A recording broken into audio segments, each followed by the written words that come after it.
안녕하세요. 메이토크 신섭입니다. 오늘의 주제는 추억의 전차군단에 기여한 한미 원전 동맹 팀 코러스 코리아 플러스 US 구성입니다.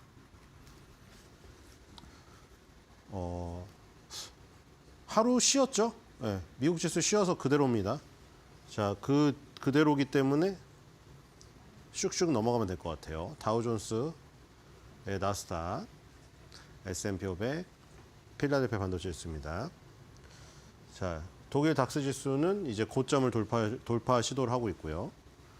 자, 뒤로 가볼까요? 브라질이랑 인도가 지금 신흥시장이 좋지 않고 역시 1년 투자했을 때 이번에 신흥국에 만약에 베팅을 했다면은 완전 실망스러운 지금 상황이죠. 미국의 대형주에 투자했으면 그래도 지금 뭐 상위권에 속하는, 그렇죠? 비트코인에 투자한 올인한 것보다는 못했지만 사실 비트코인에 올인하는 투자자와 주식시장에 투자하는 투자자들은 또 이제 갈려 있어요. 딱 물어보면, 그렇죠? 비트코인 하시는 분은 비트코인만 하시는 분이 많더라고요. 근데 어쨌든 종합적으로 조사를 해보면 비트코인이 압도적인 수익률을 거뒀지만 역시 주식에서는 미국 대형주가 1등을 했습니다. 그렇기 때문에 브라질이나 인도 같은 신흥국 시장에 만약 베팅을 했다면 굉장히 실망스러운 한 해가 됐으리라 생각이 되고요. 이번 연도 들어서도 별로 좋지 않은 모습을 지금 이어가고 있습니다. 뒤로 가겠습니다. 자, 인도도 마찬가지죠. 다시 저점 테스트를 가고 있고요. 뒤로 가보겠습니다. 신흥국이 별 힘을 못 쓰고 있어요. 자, 상해도 마찬가지죠. 한 단계 내려온 다음에 지금 횡보를 하고 있는데 안 좋은 게 이 저점을 깼죠. 이 저점을 깨고 이 저점이 머리 위에 있잖아요. 저점이 고점이 된 거죠. 저항이 지지가 됐을 때, 이렇게 지지가 저항이 됐을 때 굉장히 중요한 변곡점들이죠. 지지 라인이었는데 여기도 지지 라인이었잖아요. 계속 이 라인이 지지 라인이었는데 이 지지 라인을 한번 지지가 됐다 깨버리니까 저항 라인으로 바뀌었죠. 그렇죠? 이런 것들이 이게 그겁니다. 나에게 적이던 사람이 우리 편이 되면 그렇게 큰 힘이 없는 것이고 가장 우리 편이라고 믿던 사람이 적이 돼버리면 그만큼 끔찍한 일이 없는 것처럼 똑같아요. 지지와 저항의 의미도 그렇게 생각하면 될 것 같고 지금 중국은 심상치가 않죠. 역병이 도는 것들이 계속 뉴스에 나오고 있는데 아주 심각합니다. 제가 누누이 말씀드렸다시피 지금 춘절 연휴에 이 대규모 이동이 아주 위험합니다. 지금은 코로나처럼 통제된 상황도 아니에요. 그렇죠? 코로나 통제를 가장 나중에 풀고 경기 부양책을 쏟아붓고 있었는데 다시 역병이 돌고 있는 이 상황이기 때문에 오히려 긴장감도 덜합니다. 지금. 그렇죠? 그 당시에는 굉장히 빠른 속도로 갑작스럽게 닥쳤기 때문에 뭔가 완전 전사적인 움직임이 있었는데 지금은 신압으로 물들고 있어요. 그렇죠? 지금 경기 부양책을 했던 거를 뺄 수도 없는 상황이고요. 이렇게 되다가 또 엄청난 확산이 일어날까 겁이 납니다. 지금. 거기다가 지금 중국이 막 뭐 비자 면제 해작을 우리나라 막 여행 가게 하잖아요. 지금 이런 것도 사실 위험합니다. 지금. 그렇죠? 갔다가 올마올 수가 있기 때문에 상당히 조심해야 돼요. 지금. 이미 상해 심천의 주가가 그런 무엇인가를 말하고 있지 않은가 그런 생각이 들고 있어요. 지금. 일단 지지선을 깼습니다. 가보겠습니다. 미스터 마켓은 모든 걸 알고 있다. 거길 명심해야 돼요.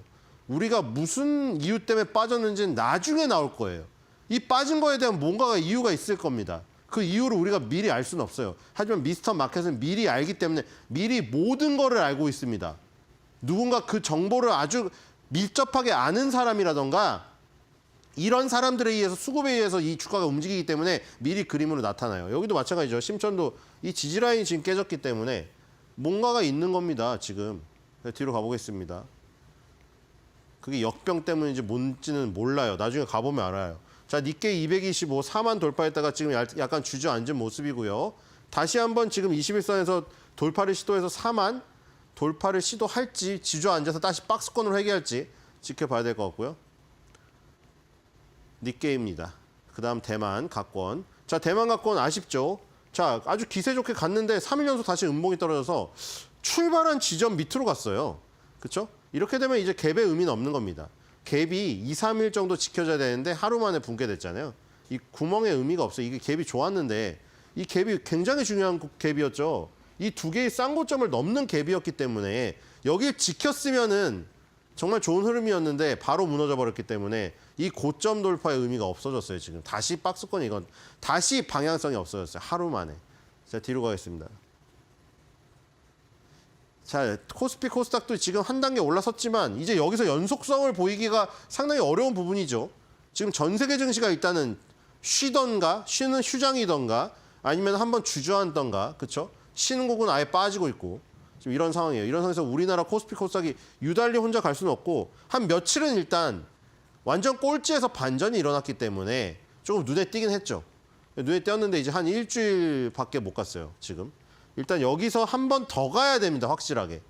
더 가면은 이제 그제서야 일단 턴어라운드가 완성이 되긴 하거든요. 일단 역 헤드 앤 숄더가 지금 완성될 수 있는 이 어깨 부분이 왔는데 과연 여기 고점을 돌파하고 121선까지 갈 수 있을까 지금 지켜봐야 될 것 같고요. 환율이 걸려 있는 것 같은데요. 코스닥입니다.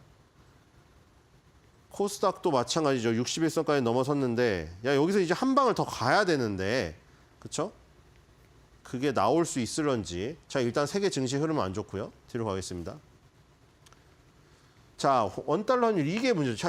자, 이제 수렴형의 끝이 또 오고 있지 않습니까? 거의 수렴이 점점 폭이 좁아지죠. 항상 이 반복이라고 했잖아요.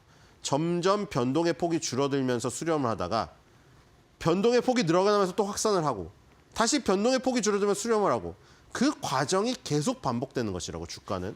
자, 지금 이 확산 과정이었잖아요. 여기는 확산 과정으로 다 퍼져가지고 이제 넓어졌다가 수렴 과정이 벌어지고 있죠. 수렴 과정 일일로 봐도 그렇잖아요. 변동폭이 점점 줄어들고 있잖아요. 막대가. 그렇죠? 막대기의 하루의 변동폭이 점점 줄어들고 있잖아요. 여기서 또 확산을 할 텐데 이런 게 확산을 할 때 수렴할 때 변곡점이 나오는 것이죠. 여기서 이제 위로 갈까 아래로 갈지 굉장히 갈팡질팡한 흐름이잖아요. 만약 여기서 아래로 간다면 일단 완전히 꺾이는 거예요. 원달러 환율은. 다시 위로 간다면 일단 원달러 환율은 다시 생명이 살아나는 겁니다. 그렇죠? 여기에서 21선에서 이 지지부진했던 모습에서 결국 윗방향으로 확산이 됐거든요. 계속 두 번은. 이번에 세 번째인데. 그렇죠? 21선에서 두 번은 윗방향으로 지금 확산을 했어요. 여기서 다시 윗방향으로 확산을 해가지고 뭐 얘기가 우려 얘기를 주장하시는 분들은 1,500원 설도 지금 있기 때문에 만약에 거기를 다시 한번 오버슈팅을 가고 끝날 것인가? 그러면 증시의 충격 한 번 더 올 것이고 여기서 그냥 무너져 버린다면은 지금 코스피 코스닥은 조금 더 갈 수밖에 없는 지금 상황이죠. 자, 변곡점은 거의 얼마 안 남았습니다. 원달러 환율의 21선 붕괴 혹은 지지 이거 확인하셔야 될 것 같아요. 지금 뒤로 가겠습니다. 자, WTI가 완전 살아났죠, 지금. 자, 이런 겁니다. 아까 대만가권은 고점을 뚫자마자 바로 그냥 내려가 버렸잖아요. 그 의미가 없어지는 거고 WTI 같은 경우는 다르죠. 이 고점을 뚫기 위해 그렇죠? 고점을 뚫려면 이런 강한 힘이 필요한 겁니다. 여기 밑에 두 번의 고점도 있었고 여기도 있었죠. 이걸 단 한 번에 뚫기 위해서 이런 불기둥을 세운 겁니다. 그다음에 불기둥을 세운 다음이 중요하죠. 한 5일 동안 지금 옆으로 횡보하고 있잖아요. 이게 중요하죠. 고점을 돌파하는데 횡보를 하고 있다. 아주 좋은 매물 소화 과정이죠. 이것도 만약에 바로 이렇게 주저앉아 버렸다면 매물 소화가 안 끝나버린 거예요. 근데 지금 굉장히 좋은 모습이 여기서 확인 사살은 만약 위로 치솟아서 75달러 이상을 가버린다. 80달러에 근접한다. 이러면 완전히 매물 소화가 이루어진 겁니다. 한 4개월의 매물이 10월 달부터. 자, 이렇게 되면 또 유가의 문제가 또 환율이 떨어지는 걸로 상쇄를 해주겠지만 유가가 또 급등하는 사례가 벌어지면은 지금 이 겨울철이기도 하고 그렇죠? 오히려 만약에 미국의 경기가 상승한다. WTI는 서부 텍사스산 중진류니까요. 서부의 텍사스산 중진류를 의미하는 것이고 우리나라는 주로 두바이유를 쓰긴 합니다만 유럽은 브렌트유고 여기에 미국의 경기가 달려 있습니다. 만약에 미국의 경기가 좋아갖고 경기 수요 견인으로 이 WTI를 끌어올리는 거라면 지정학적 리스크로도 움직이지 않았던 것이 근본적으로 움직이는 것이 되면 아무리 트럼프가 베이비를 해도 수요 견인으로 이끄는 힘이 더 세요. 그럼 이제 미국은 경기가 좋아서 수요 견인으로 올리는 거지만 미국은 땅에서 기름이 나는 나라고 우리나라는 땅에서 기름이 안 나는 나라기 때문에 그게 부담이 되는 거예요. 우리나라는 다 수입을 해다가 그걸 끓여가지고 제품을 팔고 이런 나라니까 더 힘들어지는 거죠. 그렇죠? 롯데케미칼이든 뭐든 이 화학 업종이 중국산 저가공사에 시달리고 있는 가운데 원유의 가격까지 오르면 상당히 힘든 거죠. 수요가 받침이 될 때는 좋아요. 왜냐하면 원유에서 어차피 나프타가 나오고 나프타에서 기초 유분을 뽑아내는 거기 때문에 만약에 경기가 좋아서 판가에 전가시킬 수 있다면 좋아요. 근데 경기가 좋지 않고 우리나라 제품이 먹히지 않는 상황에서 그냥 유가만 오른다? 그럼 상당히 좋지 않은 흐름이죠, 이게. 그렇죠? 전가를 못 시켜요. 왜냐면 중국산 저가 화학 제품이 가격을 싸게 때리는데 우리가 원유가 올랐다고 판가에 전가시키려고 하면은 가격 경쟁력이 더 없어지거든요.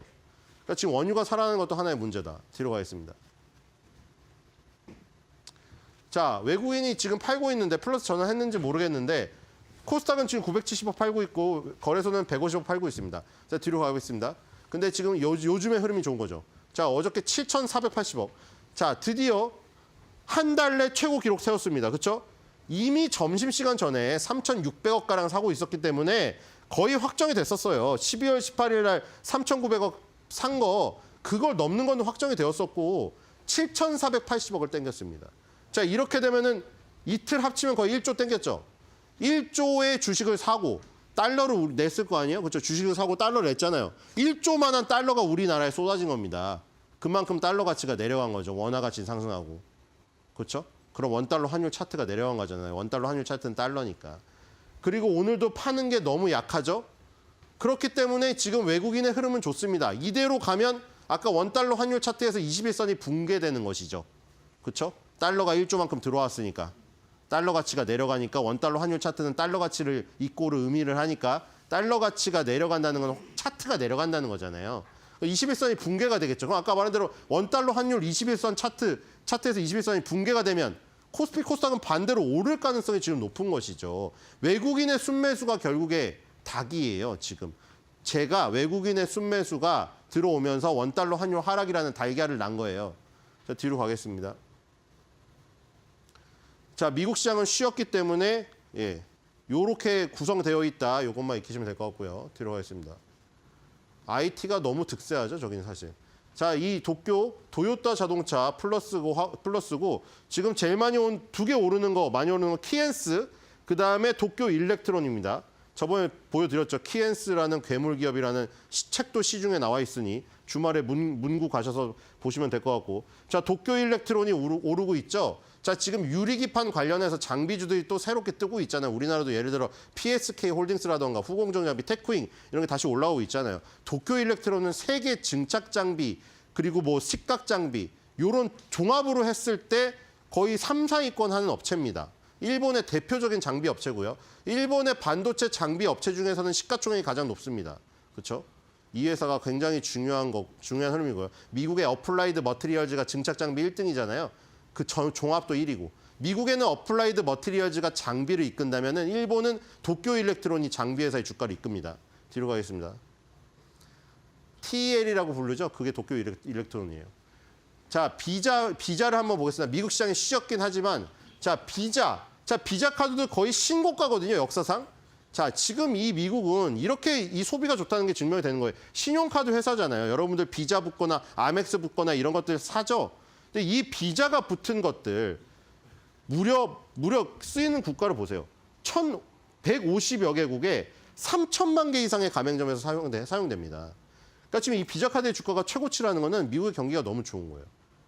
미국 사람들이 비자 박힌 카드를 갖고 월마트 가서 긁고 아마존 가서 긁고 테슬라 무슨 사이버 트럭을 사던가 소비를 엄청나게 하니까 카드사 실적이 이렇게 좋으니까 주가가 날아가고 있는 것이죠. 지금 카드사가 얘만 그런 게 아니라 아메리칸 익스프레스 카드랑 비자 카드 다 날아가고 있어요. 자, 뒤로 가겠습니다. 매그니피센트 세븐이 워낙 세서 그렇지 카드사 주가도 쟤는 좋다. 자, 귀주 못 해줍니다. 이번에 매출액을 뛰어나는데 야, 매출액은 상당히 좋아요. 자, 원화로 다 바꿔놓은 거거든요. 이게 100만 단위니까 100만, 1000만, 억, 10억, 100억, 1000억. 이게 10조 단위네요. 23조까지 오는데 2019년에 매출액 12조였죠. 2배 됐잖아요. 지금 4년 만에 매출액 2배 됐거든요. 이 회사. 그리고 지금 영업이익 이쪽에 보면은 영업이익도 거의 2배 정도 됐네요. 매출액과 영업이익이 2배 정도씩 늘었습니다. 지금 이 늘어나는데 2022년부터 지금 요 전부터도 있죠. 4년 동안 횡보하고 있어요. 그래서 만약에 이게 위에 터지면 크게 간다는 얘기가 이거예요. 이 재무제표는 지금 매출액 영업이익이 4년 동안 증가를 했는데 주가를 4년 동안 횡보시키고 있잖아요. 이게 이 지금 주가가 저 재물을 못 따라가고 있잖아요. 그래서 만약에 위로 터질 경우에는 저게 반영이 한 방에 될 가능성이 있거든요. 근데 아까 말했듯이 지금 역병이 돌아서 그런지 몸 문제 때문인지 상해가 무너지고 있다는 거. 그래서 이제 만약에 횡보 기간이 길어지면은 저 재무에 반영되는 시기가 더 느려질 수밖에 없는 것이죠. 자, 뒤로 가겠습니다. 네, 요건 빨리 가겠네. 닝더스타이. 닝더스타이 더 대박입니다. 자, 2019년 매출액 대비해서 2024년 매출액 보세요. 10배 됐습니다. 진짜 어마어마하죠. 아무리 우리나라 기업을 사랑할 수밖에 없죠. 우리나라 국민이. 근데 이 주식시장에서는 팩트는 인정을 해야 돼요. 투자니까. 내가 리턴을 받는 수익을 얻기 위한 투자잖아요. 이거는. 그러니까 내가 사랑하는 마음하고 투자하는 종목하고 이꼬를 시켜버리면 안 됩니다. 무조건. 그렇죠? 여기는 이율 배반적으로 행동해야 되는 시장이에요. 내가 아무리 우리나라 기업을 사랑한다고 해도 이 투자에 대한 리턴이 안 올 것 같으면 과감히 버려야 돼요. 사랑하는 마음은 남겨두면 그건 자유인데 그거를 여기 투자에 대입시켜버리면 큰일 나죠.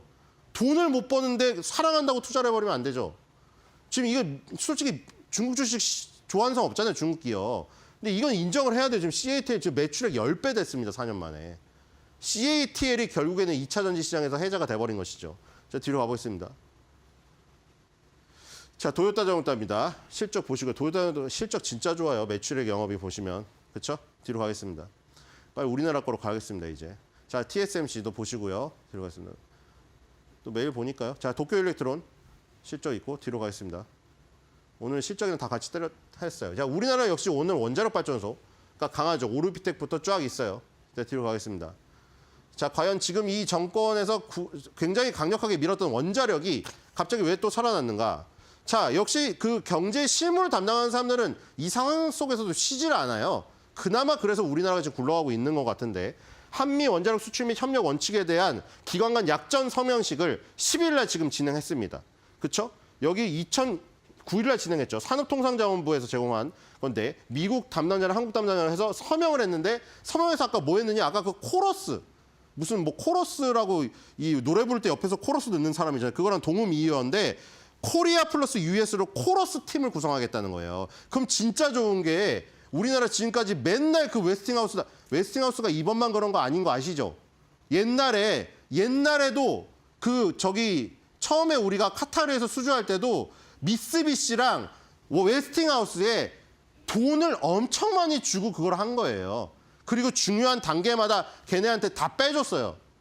안 그러고는 할 수가 없는 상황입니다. 그럼 두 가지가 있잖아요. 아예 걔네를 밟아버리던가 걔네랑 같은 편을 먹던가. 그렇죠? 우리 일상에서도 똑같잖아요. 강한 사람이랑 편을 먹던가 강한 사람한테 복종하던가 걔를 눌러버리던가 셋 중에 하나인데 편 먹는 게 가장 쉬워요. 솔직히. 그렇죠? 자, 지금 BHI입니다. BHI 같은 경우에는 굉장히 여러 군데 걸려 있어요. 복합 화력발전소에도 걸려 있고요. 원자력 발전소에도 걸려 있거든요. 예를 들어 얘는 원자력 발전소 안에 경락고 안에 들어가는 판을 주로 만들어요. 방사능이 워낙 위험하니까 그걸 완전 가둬야 되잖아요. 그 판에 관련되어 있고 복합 화력발전소라고 한 번 화력발전소로 나가는 열을 한번 회수해가지고 다시 에너지를 발생시킬 수 있는 그 시스템도 합니다. 자, 그래서 지금 이게 지금 신고가를 간 다음에 조정을 조금 하고 있는 아주 좋은 모습이라는 거 보시면 될 것 같고요. 자, 원자력이 일단 편을 먹어서 굉장히 좋습니다. 웨스팅하우스의 골치를 저걸 떼버릴 수 있는 지금 상황이 발생됐으니까요. 자, 그래서 오늘 한 줄 매도평입니다. 역시 힘센 애랑은 어떻게 해야 됩니까? 같은 편을 먹어야 됩니다. 안 그러면 다이.